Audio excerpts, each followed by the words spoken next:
Hey Bobby, thank you for making this time to meet with me. I was really looking forward to our time to co-plan. Hi, Grace. Thanks. Yeah, I know it's more difficult now, so thanks for meeting me virtually.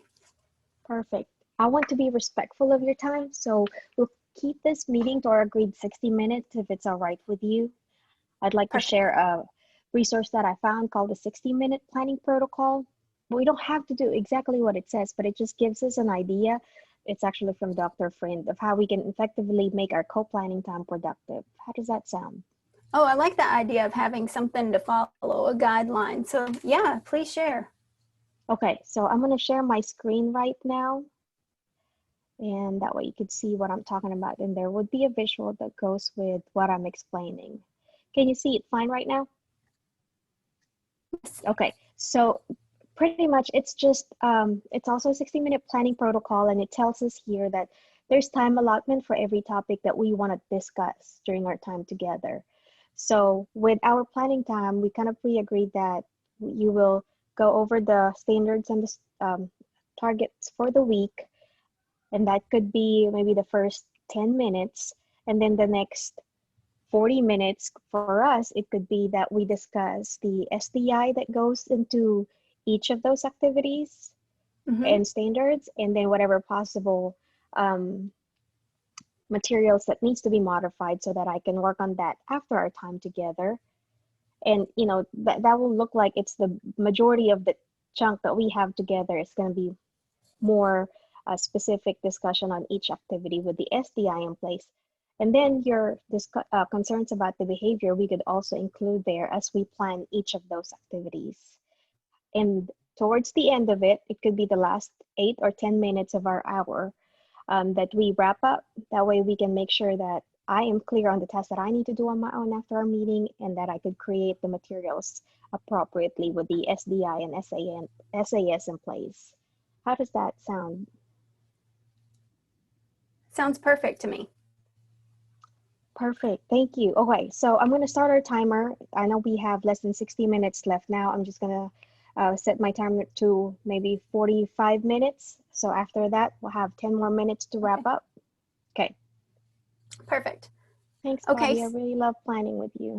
Okay. So let's I'll go ahead and share, since we're on a limited time, that this week I wanted to focus on vocabulary as well as comparing and contrasting text this Yeah. week, including some language standards of composition, making sure that we've looked at the basic writing to make sure we include that during our station rotations. So do you want to share your screen, or do you want me to share mine? That electronic lesson plan that you already shared, we shared together. Okay, I'm going to share it. Okay. Let me move this Thank you for over. letting me access that too, and editing rights is, Absolutely. Can you see my screen? yes, perfect. Okay, so of course, I'm always including the grade level reading, and then our vocabulary, compare and contrasting a theme, and then our conventions. And so I already kind of came up with a basic plan for us. If you don't like it, we can adjust it, of course.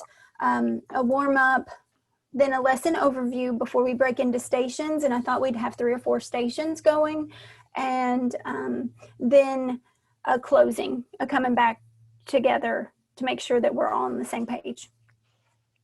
Perfect. Okay, so in that warm up, I see that you already have a Google form. Yes. Okay, so you're in the co-teaching structure. For this one, do you see just one teacher presenting? Because if you want to present that, I mean, I can assist. Either way, if you would feel comfortable presenting the warm-up, or would you feel more comfortable presenting the lesson overview? I do want the students to see that we're both in this as true teachers in the classroom. I don't want them to see a segment. So which one would you prefer? Okay, great. I don't mind doing the warm up. Okay. And So I'm gonna put you as the lead there, and then I'll put one and one assist, and I'm gonna put myself as okay. the lead there. Mm-hmm.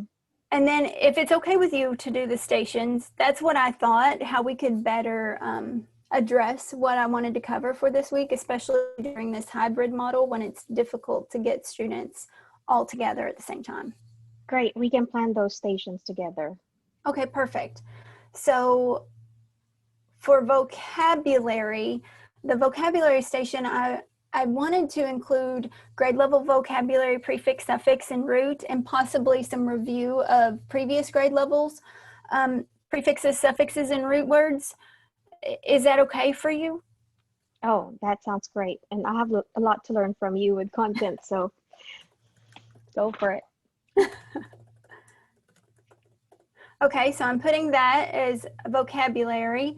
For comparing and contrasting themes, I thought we might do that either in a station. We could do it one of two ways. We could have an individual station where they read a text that goes along with the station that the teacher is doing, and they could compare and contrast later in the week, or the teacher could lead that discussion later in the week and answer higher order questions while at that station. Mm-hmm. How do you envision, or we could do two texts at the teacher station. How do you envision that possibly working? So with the compare and contrast, is that one that you might use a graphic organizer for, or that Yeah, we could use a material? graphic organizer for that. Absolutely. Okay, would come in handy. Okay, because that's an SAS for a lot of my students, and Okay. really with the comprehension, skill being a major need for that standard, I feel like I could, if it's okay, can I take a small group and do an explicit instruction with the Absolutely. graphic organizer? Absolutely. Okay, and so if you're gonna end up having an independent station where they have to read the text, then I'll just have to make sure that our students who need a reader will have access to that. Okay.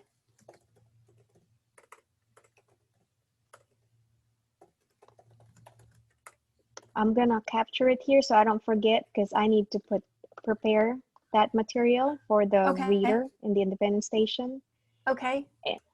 And I'm jumping back, Bobby, because here for the warm-up Google form, I'm so glad that you already have that created, because now, do you care if I make a copy? Because if there's modification that's needed here for my kiddos, if they need maybe scaffolded support here, then I can make a version that my kids could fill out, or, our students with IEPs in reading. Absolutely. I think that's a great idea.